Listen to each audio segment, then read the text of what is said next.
saya itu sering sowan Pak Hamid karena memang sepupu mbah saya. Dalam catatan nasab mbah saya kandung namanya Fatimah binti Kholik bin Umar. Tapi sepuh-sepuh namanya tidak Kholik tapi Idris. Kayak Mbah Hamid ini nama kecilnya itu Abdul Mukti. Jadi di keluarga saya biasa ganti nama. Dulu kecil saya orang manggil Udin. Jadi kok bakul bakso. Lama-lama setelah agak-agak alim itu Mbah Mun manggil saya itu Bahauwah dulu. Saya pernah diganti Mbah Mun Bahauwah. Lama-lama mungkin terlalu sakral terus tengah-tengah itu Bahauddin. Begini, dulu saya pernah cita-cita jadi wali karena punya penambah wali. Karena kecil saya itu sering dijak sowan Pak Hamid. Setelah agak besar kok prosedurnya kok agak sulit gitu. Terus jadi tidak ingin gitu. Tapi tadi kata Gus Zofur, sementing pernah nempati tempat yang dipakai wali. Tempat ini pernah dipakai Mbah Hamid. Insya Allah nasib kita kayak Nabi siapa? Zakaria. Karena takbirnya hunalika di tempat itu. Begini, jadi saya akhirnya nekuni ilmu itu di sarang. Yang jelas begini, sebelum hadirin tahu banyak, tradisi keluarga saya itu menghafal Quran. Dulu bapak saya Kiai Haji Nur Salim Al-Hafidh setiap kesini itu diminta Pak Hamid baca Quran di kamarnya. Jadi bapak saya itu kecelok ponaan mantu. Saya dengan Mbah Hamid itu nasibnya sama. Jadi Mbah Umar itu punya istri namanya Maimunah, itu mbak kandungnya Mbah Bedowi. Sama seperti Mas Arwani, semua yang di sini itu keluarga semua, keluarga Lasem. Tapi kesini tidak penjajah karena Mbah Kusairi ya sudah di sini. Tidak kok terjun bebas, tidak ada yang bawa itu. Saya teruskan, cita-cita kecil saya itu ingin jadi wali. Lama-lama kok syaratnya itu repot ya. Karena idola saya itu Mbah Hamid Pasuruan, kebetulan wali yang jalur sulit. Kalau wali jalur jadab itu gampang, ibu-ibu rada aneh-aneh itu clear sudah. Itu lebih gampang. Itu. Tapi Mbah Hamid ini kan ma'ruf bil ilmi karena beliau pernah ngaji di Mbah Khalil Harun di Kasingan. Tapi gak lama, yang paling lama di Mbah Dimyati Termas. Beliau lama sekali ngaji di Mbah Dimyati Termas, bareng Mbah Limaksum, bareng Mbah saya, Mbah Sidik, terus bareng banyak. Kita tahu Mbah Dimyati Termas adalah adik kandung Kiai Mahfud At-Turmusi. Kiai Mahfud bin Abdullah bin Abdul Manan. Abdul Manan ini adalah awaluman lazama min ahli Jawa mulazamah di Sayyid Az-Zabidi Sahibul Ithaf yang mengarang kitab Ithafus Sadat Al-Muttaqin. Itu murid mulazimnya itu orang Jawa namanya Abdul Manan. Beliau punya anak namanya Abdullah, punya anak Mbah Mahfud yang pada akhirnya jadi gurunya Mbah Hasyim Jabah Asy'ari. Mbah Mahfud ketika di Jawa, memang cerita wali itu syaratnya harus cerita grup. Ada grup WA wali itu ada, mulai dulu itu ada. Jadi wali itu syaratnya harus punya grup. Karena untuk legalitas wali itu harus disahkan wali. Nggak boleh wali diangkat Menteri Agama Gus ya. Nggak boleh. Nggak boleh Gus. Nggak boleh. Kata beliau nggak boleh. Nggak boleh wali diangkat Menteri Agama. Yang angkat harus ketua wali. Ini Gus Ali seneng kalau nggak boleh.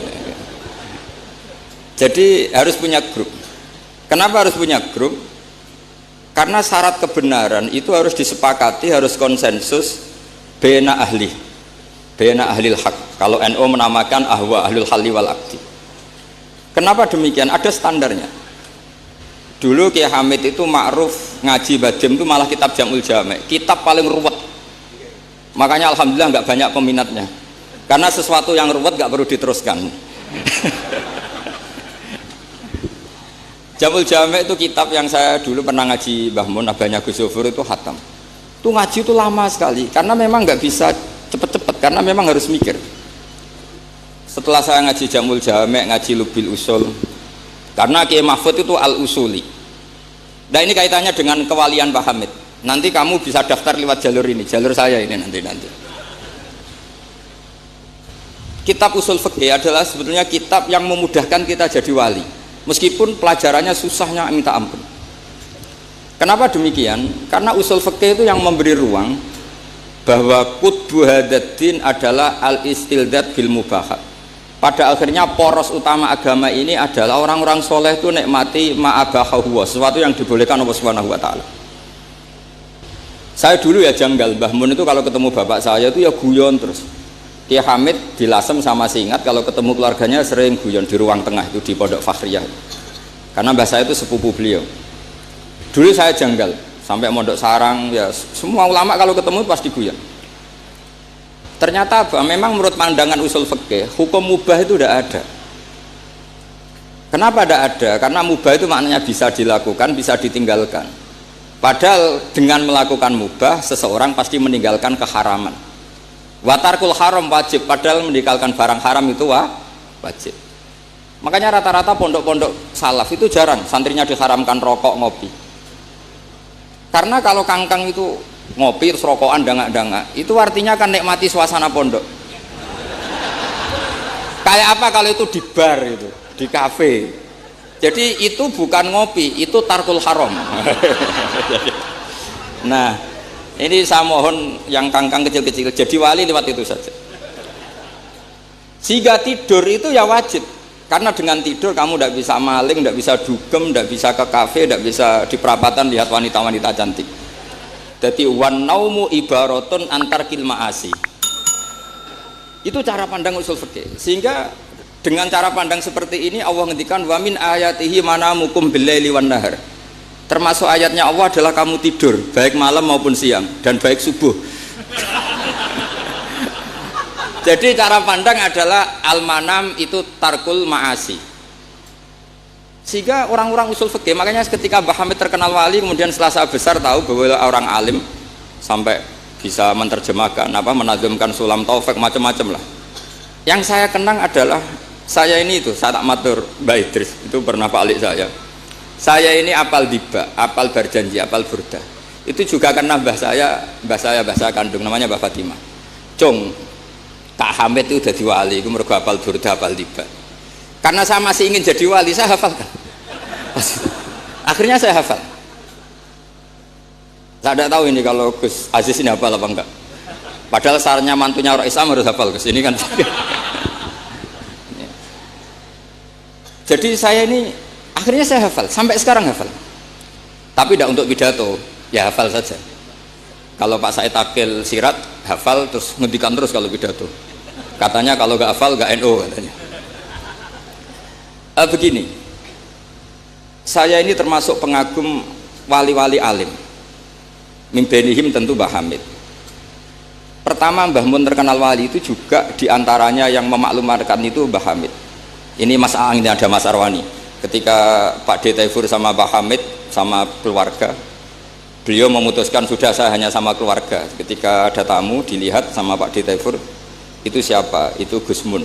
Mbah Hamid spontan ngindikan rojulun alimun waliwah. Semenjak itu orang Mbah Hamid spontan komentari Mbah Mun rojulun alimun waliwah. Semenjak itu orang ya sama lah seperti Mbah Hamid dulu mungkin sudah wali, tapi maklumatnya ketika Habib Ja'far bin Syekhon memaklumatkan bahwa akan datang seorang wali, terus yang datang ngaji Ihya itu Kiai Hamid.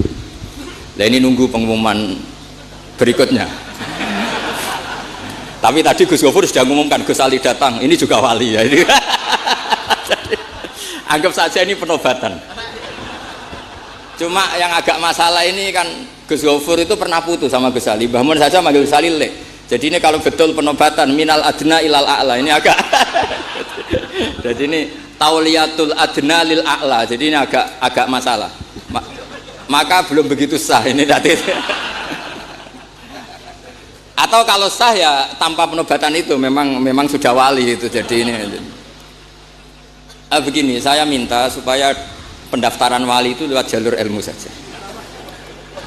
Saya punya sekian cara untuk Anda menjadi wali, dekat Allah, maksudnya wali itu dekat Allah. Tentu tidak akan sekali Mbah Hamid, sudah itu tidak sopan, ingin sekali Mbah Hamid itu tidak sopan. Jadi wali yang biasa-biasa saja. Saya pernah baca hadis di Musnad Ahmad. Suatu saat Rasulullah itu kelihatan ceria sekali. Oh, monggo ke Sidrar, monggo. Gimana ke Sidrar?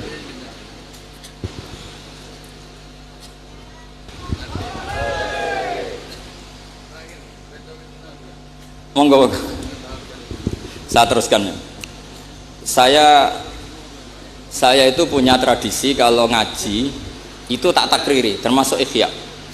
Itu juga karena saya dengar kabar setelah Pak Hamid ditermas, kitab yang beliau ji dengan Habib Ja'far bin Syekhon itu Ihya. Tentu ngajinya Pak Hamid jangan bayangkan kayak kangkang, dia ini maknani terus nulis itu boten. Ini sudah muqabalah apa? Sudah perbandingan, bukan ngaji istifadah ndak. Begini, yang memudahkan kita jadi wali adalah logika kita atau pikiran kita atau mindset kita itu ngikuti apa yang pernah digariskan Rasulullah SAW. Dan Anda jika melakukan itu pasti wali. Kenapa demikian? Karena begini teks hadisnya.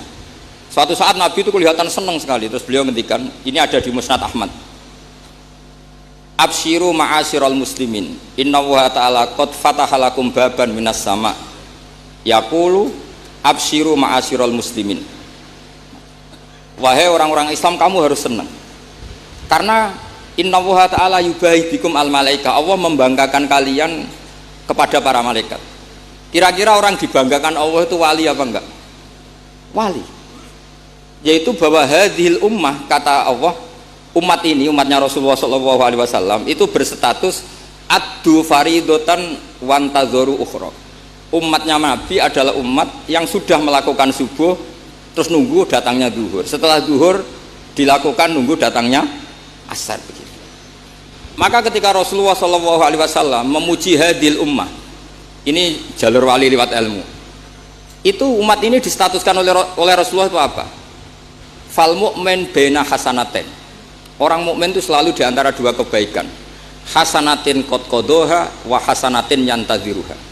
Selalu dalam kebaikan yang sudah dilakukan, kayak tadi kita sholat subuh, kemudian kita menunggu sholat zuhur. Sehingga setiap saat kita mati, status kita adalah penunggu kebaikan. Jadi ini penting saya utarakan supaya orang mukmin selalu melakukan kebaikan dan menunggu akan melakukan kebaikan lagi. Sehingga safarnya begitu terus. Perjalanannya begitu terus, dan itu bisa menjadi niat. Kemudian sebagian ulama ini dibabkan di bab niat. Kenapa orang di surga selamanya padahal amalnya berdurasi, amalnya terbatas. Misalnya kita masuk surga,